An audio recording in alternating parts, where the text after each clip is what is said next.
Good afternoon, everyone. I am Ellen Kinsey, Assistant Director of Alumni Programs at Georgia State University. On behalf of the Alumni Association and the Gerontology Institute, which, by the way, offers one of the oldest and most accomplished gerontology programs in the Southeast, I want to welcome you and thank you for taking the time to tune in to today's program about caring for a loved one with dementia. We are so pleased for this opportunity to bring this important topic to our alumni and to showcase the expertise and community impact of one Georgia State alum. In part one of this series, we introduce what it means to be a caregiver, how to prepare for the role, and tips for self-care and coping as you begin your journey with your loved one. In part two, we will dive deeper into the day-to-day challenges of caregiving and offer tools for managing many common behaviors of people with dementia. Some of you may have attended part one of this series, but for those of you who are new to the program, I would like to take a moment to introduce today's speaker, Carol Jacobs, by telling you a little bit about her story. Carol became a caregiver for her mother in 2011. Her mother suffered from Alzheimer's and was later diagnosed with leukemia. Carol has openly shared that her journey at times was earth-shattering and filled with anxiety and stress.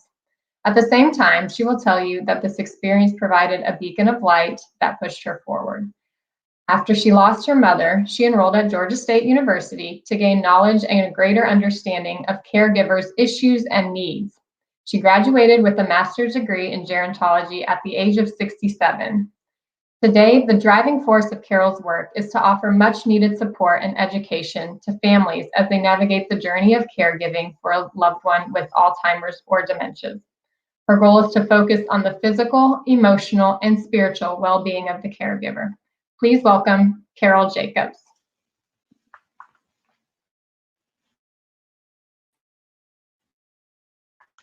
Good afternoon, everyone, and I'm glad that you are here. Today, can we move the slide one more, please? Mm-hmm. Thank you. I wanted to take you through and to explain the objective, and is really to gain a clear understanding how, as a caregiver, you can live with someone with a dementia on a daily basis. Also, to provide practical strategies to caregivers to understand and deal with dementia behaviors. And I thought about this slide earlier today, and one of the things I want to preface it with is that no two individuals are the same, and no 2 days are the same. Each day may be different, each hour may be different, but this will help you guide you along and give you some strategies and tips of how to understand the behaviors a little bit better. Next slide, please. Okay, so I just talked about that you're going to be introduced to some strategies, and I call them tips as well, to address daily behaviors when living with your loved one. So we're going to talk about communication, wandering, handling troubling behavior, sleeplessness, and sundowning. And I know there's maybe some of you individuals on the phone have heard of sundowning as well. Hallucinations, agitation, bathing, as well as incontinence. Next slide, please. Also, daily behaviors of someone with dementia. It could be, the base is really understanding is a difficulty in remembering. Also, the ability to think clearly. They want to think clearly, but sometimes they can't.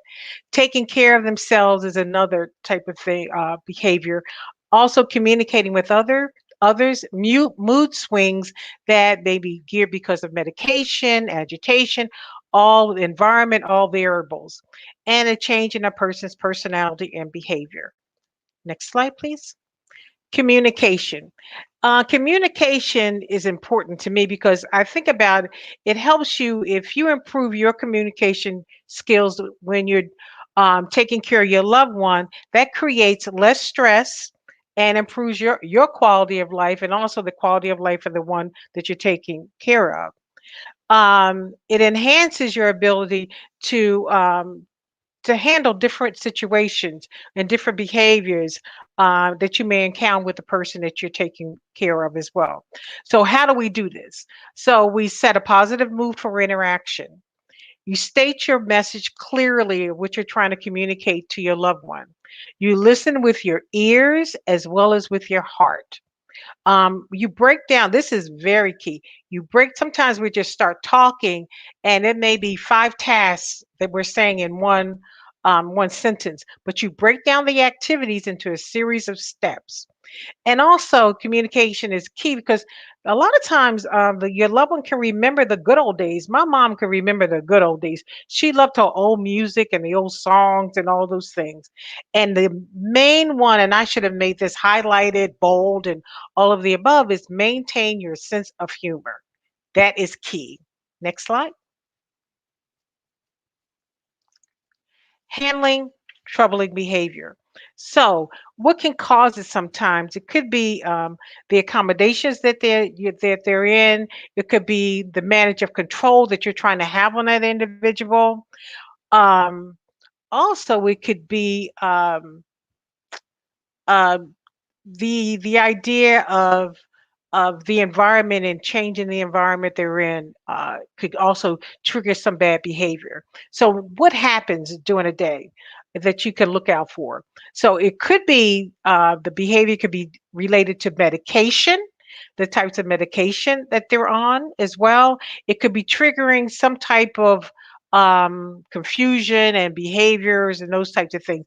And pain. Remember, we talked about communication. Sometimes your loved one cannot communicate to you and tell you that they're in pain. It also, and I just mentioned it, environment or an individual. My mom it was at an assisted living place when she could no longer stay at home, and she was in memory care, and it happened to be this one individual. I don't know what happened, what caused it, but an individual. Every time she saw that person, her behavior changed. So it could be individualized as well. Um, Behavior has a purpose. It's not because it's bad behavior, like a child for bad behavior. It's a cause and an effect. So what do? We try to diffuse the situation. Be creative and flexible. Okay, and what works today, you may try something one day and it may not work tomorrow. And I made this and I highlighted this and made it in a different color. If you're not really sure, you get support from others as well. Next, please. Wandering. Wandering can be caused because of boredom. Again, that good old medication, because sometimes medications don't align together. Um, they could be looking someone or something that's in their mind as well. Now, how do we negate that and help during the day? Exercise to minimize restlessness. Use locks that require key or chimes. My mom was a wanderer with a capital W. She would, I don't know how she would do it, but she would. I had chimes on the doors and somehow she would get out. But if I skipped down to the last one, my neighbors knew about my mom. And so they were on the lookout. When they saw Miss Bird, they knew in the neighborhood that she was out, and they in turn would gently bring her back home. Add some child safe plastic covers to your doorknobs. And also, which is I think is very important, I did it, ID bracelet. And it shows some ID labels in the clothes in case it does happen and they get out and you can't get them in time and someone finds them. There's an ID bracelet they have on them, and also is something in their clothing as well. Next, please.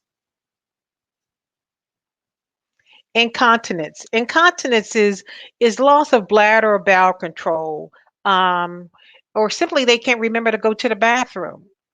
And it does happen in the middle stages. My mom, she became incontinent and she did not remember when it was time to go to bathroom.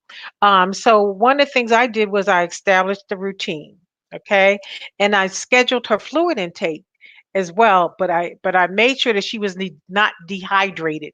Scheduling fluid intake does not mean not giving your loved one enough fluids, but it means scheduling it on a schedule type basis. And also, I limited the intake at night in the evening, so she was not trying to get up and go to the restroom. I changed all of her clothing out, buttons I got rid of, all of the above. Easy to remove clothing. I bought her all elastic type waist pants and Velcro type things as well, but mostly elastic waist pants. Also incontinent pads and products also I used as well. And I made sure she didn't stay. If she had an accident, I removed them immediately because I did not want her to get a UTI. So I didn't have her sitting in those depends after she had an accident. And one of the things I remember I learned the hard way, don't ask if you have to go. Just keep to the schedule. Because if you ask, they're gonna your loved one gonna say, no, I don't have to go to the bathroom. I'm fine. So I stopped asking. I would say, come on, mom, let's go to the bathroom now. And then she would get up and go. Next slide. Agitation. It's defined as kind of irritability, sleeplessness, sometimes verbal and physical aggression. But a lot of the triggers could be fatigue, fear, and environmental changes as well. Um, Sometimes, when I had to move my mother from if had to go back to work, did go back to work to take care of my mom. And sometimes my brother would say, "Well, let's bring mom to my home," and it was something in that environment that did not go along with my mother, and so my mother would always be agitated and crying and really disturbed in the environment that she was in. So environment is very, very important, and changing environment is important. So sometimes we want to say, okay, if you have brothers and sisters, well, would you keep mom? And then the other one keeps mom, and it's no stability. It can cause some agitation. So how do we correct this? Reduce the noise and clutter. Um, Maintain the kind of the same type of routine. This is one that I use: gentle touch, soft touches, low voice, no yelling and all those things. Um, Music, my mother loved music. Music is like the magic. They have a program called Music and Memory, and it does work, and it's for people with dementia. And also walks as well. We did walks as well. But one of the things I did not do, and all of my research indicates it says, do not restrain the individual if there's some agitation. Keep dangerous objects out of reach, which I did. But also, I did support independence. I made sure that I maintained respect and patient-centered care. I wanted her to feel as though that she still had a little control over her life. And also, sometimes I would distract with a snack or with some type of activity as well. Next slide, please. Bathing. I did some research while I was in school, and one of the things they talked about bathing, and a lot of our parents are in their 80s, 90s, and some are in their hundreds. And bathing was always a private and personal activity. And so for those individuals, and I know for myself as well. And so it can be kind of frightening and humiliating and embarrassing that now all of a sudden you're having to take someone into and you're bathing them, and you have to see them without their clothes on, and sometimes they're aware of that. They try to cover up and all those things because it has a lot to do with the past and what they can remember as well. So one of the things I did with my mom, I adapted it and I maintained her past bathing routine. My mother always she took a shower or bath in the morning, and then right before she went to bed, she always did a shower or a bath, and she always put lotion on at night. That was a habit of hers. So I maintained that type of bathing routine. Also, maintain the modesty. Don't bathe and then leave the door open for everyone to come by, come in, and talk. And also keep the curtains closed. As if you have curtains in the bathroom, you keep them closed. If they're in the shower, you have to leave the shower a little open because you're actually helping them take a shower as well. And sometimes I know with my mom, we move from bathing to actual showers only. And also be mindful in the environment in which they're in. Never leave a person unattended. Say, stay right there and I'll be right back. I got to get a towel. Make sure you bring everything you need in the room with you at that particular time. Therefore, you do not have to leave that person for a second because things can happen in a second. It can fall, they can try to get out of the tub, and it can cause problems as well. And if everything fails, you can always do a towel bath. Is an alternative. They call it a towel bath, meaning that it's at the sink and you towel them down, suds them up, rinse them off a little bit, and you towel them out as well. Next slide. It's hallucinations is the other one.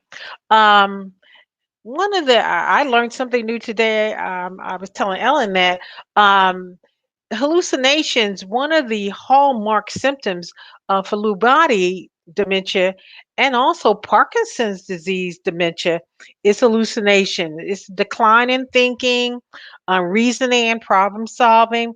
And also, sometimes individuals with Alzheimer's also have dementia. I mean, sorry, hallucinations. Um, it occurs because there's changes in the brain. And this is coming from the Alzheimer's Association and an article from Michigan Health. But also, it says that to remember there's no objects is present during a hallucination, but the brain tells them that they're seeing something or hearing voices or one of the articles indicated that for Lewy body, they feel strings or something that's in the mouth that they may have. So what do I do about that? I avoid arguing or convincing the loved ones that his or her perception is wrong. Because sometimes we'll say, well, you don't see that. It's not there. I've done it and it can happen. You keep the rooms well lit to decrease shadows, which is very interesting. Um, if the severity of the symptoms escalate, you may have to see a doctor and medication may be required. But one of the key things to do is if you stay calm, they will stay calm as well. If you become agitated, it also increases the problem. Now you're going to have hallucinations, probably. I know, and also agitation. My mom never had hallucinations at all. And next slide, please. Okay, sleeplessness and sundowning.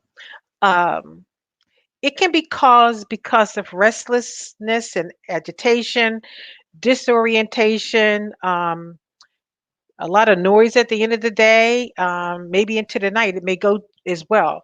But also, sundowning normally occurs at night or at the I always call it at sundown. That's why they call it a sundowning syndrome as well. Um, it can be caused as well by exhaustion from the day's events, changes in the person's biological clock can confuse the day or night as well.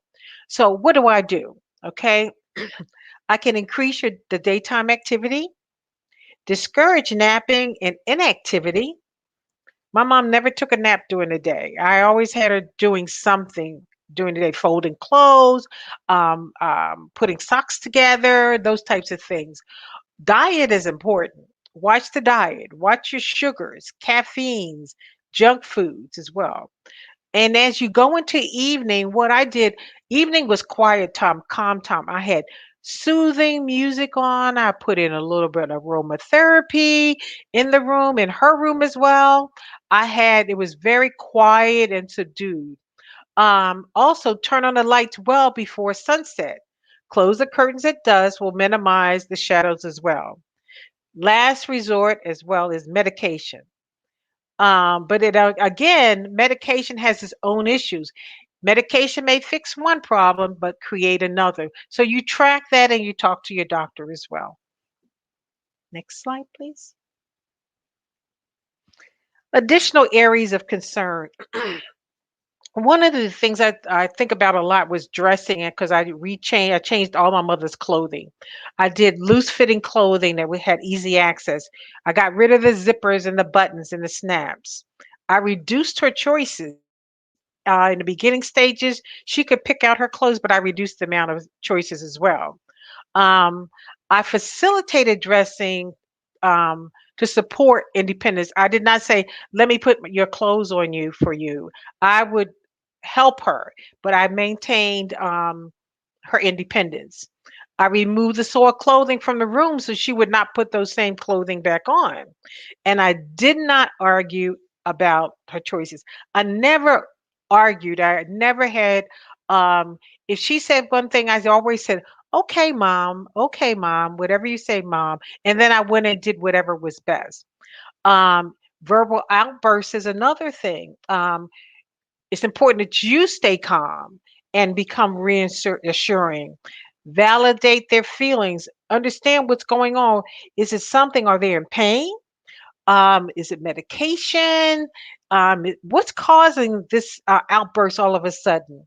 Um, Also, distract or redirect the attention to something else, or say, "Okay, mom, dad, or auntie, or cousin, or whoever your loved one is, let's do so and so," and it can change and redirect what's going on.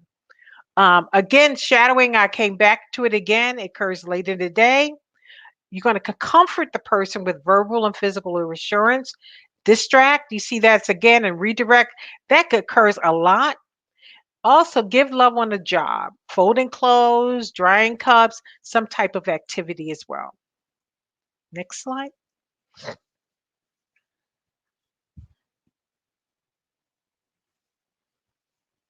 Okay, so to have better days and nights, remember the tips and strategies. Okay, I believe in goals. So you set the goals, identify what some of the problems that you may have. Your problem may be different than someone else's problem. And again, it's just no two are the same. And maybe you're not having a problem today, but down the line it may come up and you say, "Oh, I remembered that tip. Let me try it." Okay. Make a plan. Okay. If you're going to do a meal plan or daily plan or activity plan, make a plan for you and your loved one. And then the key thing is stay focused on the day, not tomorrow or the next day. Stay focused on the day, what's happening that day. And then seek some solutions. Review your tips and possible solutions. Test it and see if it works. But maintain your creativity and your flexibility. The key thing is flexibility. It is not cast in stone, it may change with each passing day. But remember, you see the heart because it leads with the heart. Patience, respect, and reassurance. They are human, they are your loved ones. They just can't remember as much anymore.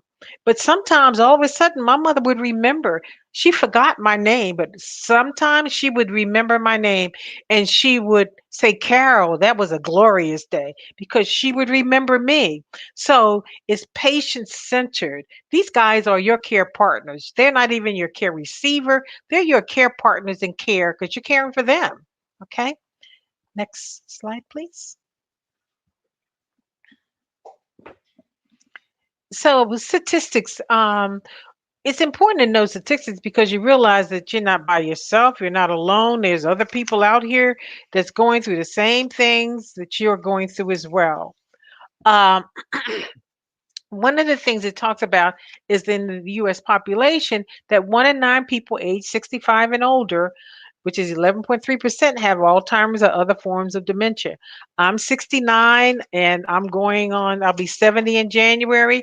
And I think about this. So as I'm looking at this, and as a caregiver, as you're looking at this, remember, this could be you. It doesn't have to be, but it could be you one day. So we're looking at it and saying, what do I need to prepare for? What am I preparing for my loved one right now, my care partner? What do I need to do? Also, 5.8 million people age 65 and older with Alzheimer's and other dementias in the United States. 3.6 million are women. Okay, and that's because we're the caretakers, aren't we? And then 2.2 million are men. About 30% of caregivers are age 65 and older. Um, and again, we are the baby boomers. So we're taking care of our parents that are in their 80s, 90s. Um, Sometimes it's the mother and the father. I work for the Atlanta Regional Commission, and as I make calls, and I realize that it never crossed my mind, but sometimes it's mother and father that you're taking care of. About two-thirds of dementia caregivers, again, are women, and it's just taking it from a different approach as opposed to give you an idea of who they are. Next, please. And resources. I work for the Atlanta Regional Commission as a counselor, a liaison care counselor, and one of the programs they have, and let me correct myself, I provide resources to the aging population, and one of the things that I do is I help them find caregiver services. So I am not the care counselor. I had to correct myself. But they have a program called BRI Care Consultation. And this is a great program. This is an evidence-based program. And evidence-based programs are the ones that I really like because those are the ones that have been tried and tested. And they have evidence to prove that they actually work. And this one, they actually help you find resources. They track you for almost a year to make sure that you are you're providing self-care for yourself, but you're also um, taking care of your loved one by additional resources that can be found for them, and also having a decrease in emergency room visits and doctor's visits and falls and all those types of things. So it's a great program, and I also provided the number there. Um, the Caregiver Action Network is another program. Family Caregiver Alliance has great resources as well. And also the Alzheimer's Association. I still use the Alzheimer's Association for research to make sure that I'm in line. I understand what newer it's coming out, what new programs they have as well. Um, uh, Within the Alzheimer's Association.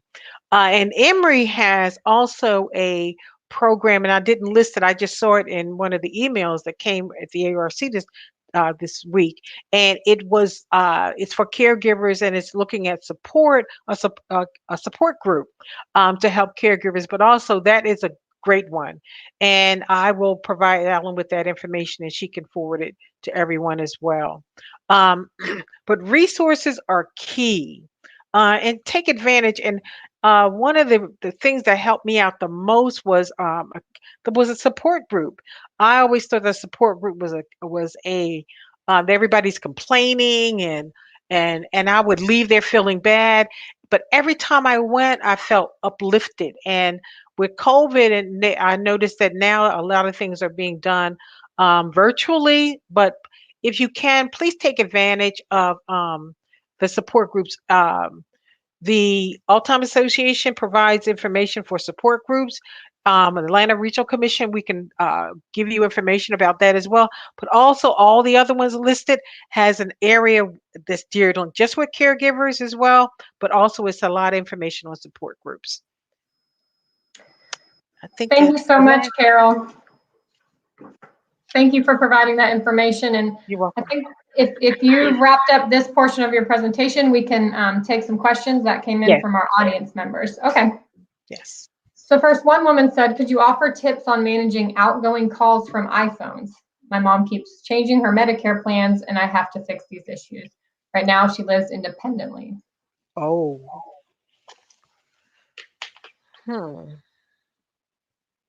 I guess my question is her mother in the beginning stages? I would assume so. She said that she is new to this and also asked if Okay. you're available for consultation. So we can discuss that offline. We But can discuss it offline. But I can iPhone. I'm questioning at this point why she has an iPhone, and is it any way that she can go to the whatever her carrier is and restrict the incoming calls and outgoing calls?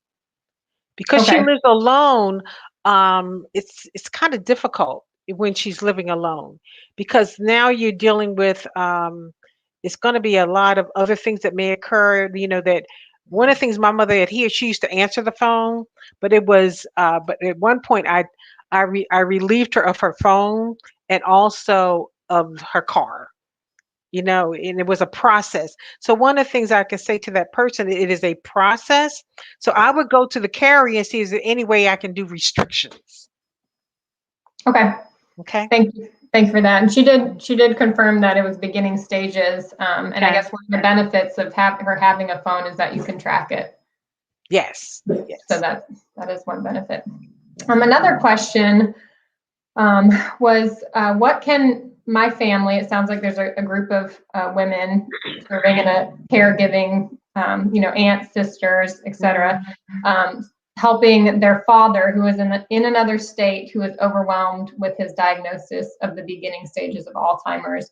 He is not communicating with the family and does not want to come visit or have them come visit. And they're just trying, it sounds like they're just trying to reach him and provide some help and assistance, but he's unavailable. So the father is living alone? I believe so. She didn't clarify that. Okay, so I'm just going to say the father is living independently based on what they're saying. Can you hear me? Yes, I'm sorry. My dog is actually barking. Give me just a moment, but go ahead. Okay. So the father is living independently, I can gather. So what I would do, I would go anyway. I would go to the father's house so I can see exactly and evaluate the situation. Because right now he doesn't know what to do. So I would they need to come together with a plan and go see their father. Okay. Next question is, my sister is 72 years old. Her hands shake, but she passed all the mobility tests. Should she see a neurologist? Yes. I'm not a doctor, and I'm going to preface it with that. I'm going to say what I did for my mom. That's the best way to do it. So I took my mom first to her internist, and then my mother, the doctor recommended that she go see a neurologist. But I did my research ahead of time, and I said, well, I know that she should see a neurologist, and the doctor said I'm recommending that she go see a neurologist. The neurologist was the one who diagnosed the dementia. And once he diagnosed the dementia, I made an appointment at Emory to the Emory's Dementia and Alzheimer's Clinic. And I had a diagnosis in hand, and then that's where I took my mom, because that's all they dealt with, was just that, was all dementia and other form and Alzheimer's and other forms of dementia as well. So she needs I made sure that my mom had an MRI, because that could tell exactly what was going on with her brain. I made sure my mom went to a neurologist and did the full evaluation at the neurologist. Okay, thank you. To clarify on the earlier question, I got a few more notes here that actually the man who was diagnosed with dementia lives with his wife, who is this person's mother. So he does have someone there, but it just sounds like he won't communicate about it, and just kind of doesn't understand or want to talk about his diagnosis. So how can I get through to him when he has that wall up? Well, it's kind of difficult. Well, find out, through maybe sometimes you can go through his spouse, through the wife, and talk to their mother and find out what the doctor has said, as opposed to going to him directly, and see, what did the doctor say? What was the diagnosis? Mom, what do you think we can do to help you to help him, as opposed to going directly to him? Right now, I'm not even him, but my mom was in denial, and she became very agitated and upset because she was aware what was going on with her. So I did not discuss it with her.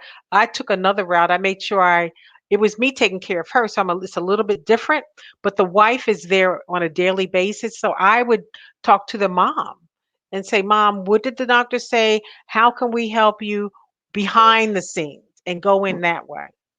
Okay, thank you. You're welcome. One other question is there an alternative to Depends disposable underwear that you recommend? This person's mother sits on her bed to put on her diapers, but sometimes she gets her legs in the wrong holes, etc. Do you have any suggestions for this issue? No, the only thing I know is to assist. Is the mother living alone? She didn't mention. It Say, sounds like she lives with the mom, but it's hard to tell. if she lives with her mom, then she needs to assist the mom in putting on the Depends. At this stage, that's like the red flag is waving that she needs help. So once she needs help, Depends are great. I love Depends. So I don't know other alternatives except like the diaper where you have the Velcro on the side. That's the other one. But the Depends, if she's having problems putting the proper legs in, and she does live with the daughter, then she needs a sister, the mom. Okay. The other alternative again is the diaper with the Velcro.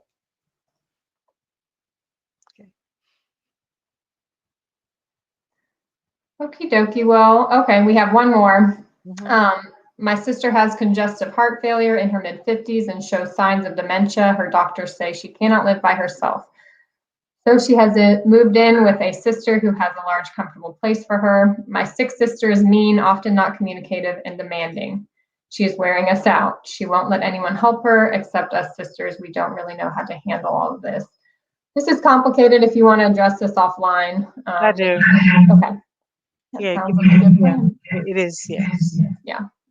Okay. Well, one of the things I could say to that person who wrote that, look at some of the tips that we talked about today. I mean, they work. They really, really work. So try some of the different things, that I did talk about today, because it could be beneficial. But aggression can't mean aggression. That's all I got to say. It can't. Got to take another route. So. Got it. Well, that looks like that's all the questions that we got from the audience that can really be answered in this setting. Okay. But, you and I can connect afterwards, and I'll share some other comments. But I just want to thank you again, Carol, for taking the time to, offer these tips. And it sounds like a lot of people would love to reach out to you and to really take advantage of these resources. So again, we'll follow up. I'll follow up with the audience with some of these resources as well as the recording. And if you will, audience members, please take the time to fill out a very brief survey. I will send to your email at the conclusion of the program. So thank you for joining us, Carol. Thanks again, and everybody have a great day. Thank you.